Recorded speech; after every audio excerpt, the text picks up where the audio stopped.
یہ کون تھی کس نے بکھیری تھی موتیاں، ہر ذرہ سحق باغ کا ساغر بدوش ہے۔ حضرات گرامی، یہ تھی اس معہد کی ہونہار طالبہ عائشہ سلمہ، جو بہترین آواز میں رہبر انسانیت کو خراج تحسین پیش کر رہی تھی، اور سامعین و سامعات پر کیف و سرور کا سما تھا۔ معزز حاضرین و حاضرات جلسہ، اب تک آپ نے تلاوت کلام اللہ اور نعت نبی کا گلدستہ بڑے ہی آب و تاب کے ساتھ سماعت فرما رہے تھے۔ اب آئیے ہم آپ کو خطابت کی دنیا میں لے چلتے ہیں اور بلا کسی توقف و تردد کی تقریر کے سلسلے کا آغاز کرتے ہیں۔ تو لیجئے، میں اس میدان کی سب سے پہلے مقررہ عبدہ رحمان بنت ماشر محمد مجیب الرحمن مرحوم کو آواز دیتی ہوں کہ موصوفہ ڈائز پر تشریف لا کر اپنے معافی ضمیر سے کلمات گوش گزار کریں اس شعر پر کہ کچھ ایسی بے خودی ہے تیرے انتظار میں، کچھ ایسی بے خودی ہے تیرے انتظار میں، تصویر بن چکی ہوں تیرے انتظار میں، آہٹ پہ کان در پہ نظر دل میں اشتیاق، آہٹ پہ کان در پہ نظر دل میں اشتیاق، آنکھوں کے عشق سو گئے ہیں تیرے انتظار میں۔ السلام علیکم ورحمۃ اللہ وبرکاتہ۔ نحمده ونصلي على رسوله الكريم، أما بعد،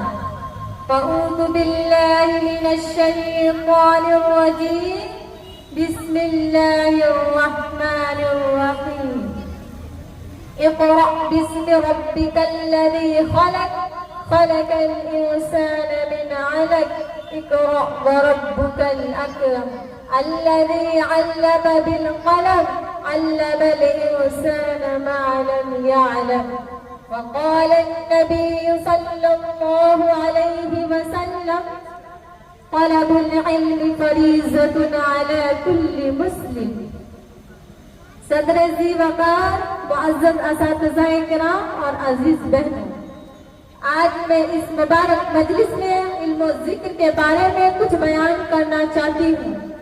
کیونکہ حدیثوں میں ان دونوں کی بڑی تاکید اور فضیلت آئی ہے، لہذا ہر مسلمان مرد اور عورت کو علم و ذکر کے اونچے درجے پر پہنچنے کی کوشش کرنا بہت ضروری ہے۔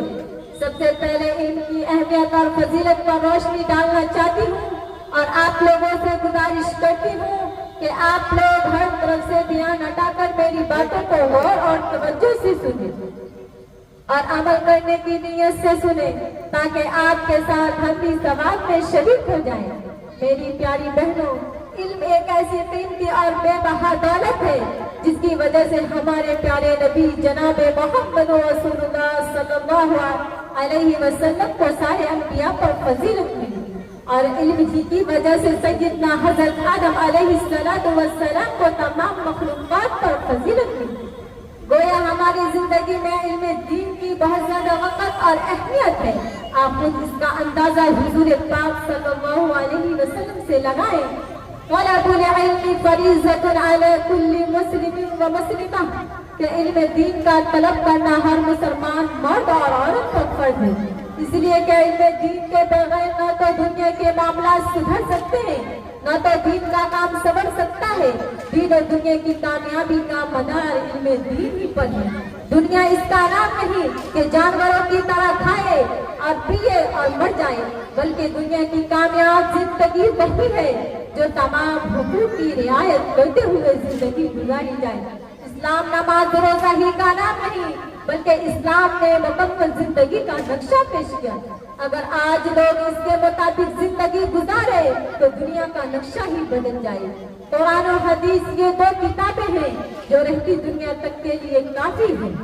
اس لیے کہ ہر مسلمان مرد اور عورت کو علم دین کا سیکھنا نہایت ضروری ہے۔ حضور پاک صلی اللہ علیہ وسلم کا ارشاد ہے کہ جو شخص کسی کو بھلائی کی راہ بتا دے تو اس کو عمل کرنے والے کے برابر ثواب ملے گا، اور فرمایا ایک سمجھدار عالم شیطان پر جتنا بھاری ہوتا ہے 1000 عابد اس پر اتنے بھاری نہیں ہو سکتے، اور یہ بھی فرمایا کہ جو شخص اسلام کو زندہ کرنے کی نیت سے علم حاصل کرتے کرتے مر گیا تو اس کے اور نبیوں کے درمیان جنت میں بس ایک درجے کا فرق ہوگا۔ ایک حدیث میں آپ نے فرمایا کہ خدا اس بندے کو تر و تازہ رکھے جو میری بات سنے اور اس کو صحیح یاد کر لے اور دوسروں تک جو کا تو پہنچا دے۔ حاضرین و حاضرات جلسہ،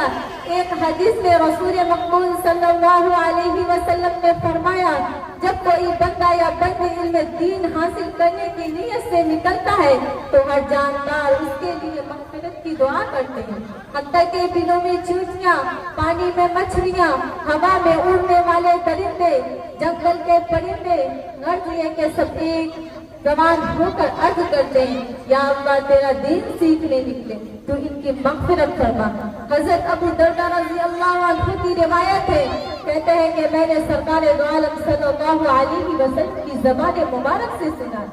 کہ جو علم حاصل کرنے کے لیے اپنا وطن چھوڑتا ہے تو خدا کی بارگاہ میں اس کی اتنی عزت اور اتنی عظمت ہوتی ہے کہ معصوم اور پاکیزہ فرشتے اس کے قدموں کے نیچے اپنا پر بچھا دیتے ہیں، اور اس راستے میں جو تکلیف پہنچتی ہے اللہ پاک اس کو بہت اجر دیتے ہیں۔ ایک دوسری حدیث میں آپ نے فرمایا کہ علم دین حاصل کرنے کی نکلنے پر جو گردہ غبار اس کے جسم پر جہاں جہاں لگ جائے تو اس پر دوزخ کی آگ حرام ہو جاتی ہے۔ میری پیاری بہنوں، علم ایک ایسی قیمتی اور بے بہا دولت ہے جس کی وجہ سے ہمارے پیارے نبی جناب محمد رسول صلی اللہ علیہ وسلم کا ارشاد ہے کہ جب لوگ مختلف جگہوں سے جا کر ایک جگہ جمع ہوتے ہیں اور اللہ کی کتاب پڑھتے ہیں اور ایک دوسرے کو سناتے ہیں تو ایسی مجلسوں پر اللہ تعالیٰ ایسی برکتوں پر نازل فرماتے ہیں۔ علم وہ دولت ہے جو کبھی لٹتی نہیں، علم وہ دولت ہے جو کبھی لٹتی نہیں، خرچ کرنے سے کبھی گھٹتی نہیں۔ وما علینا الا البلاغ، والسلام علیکم۔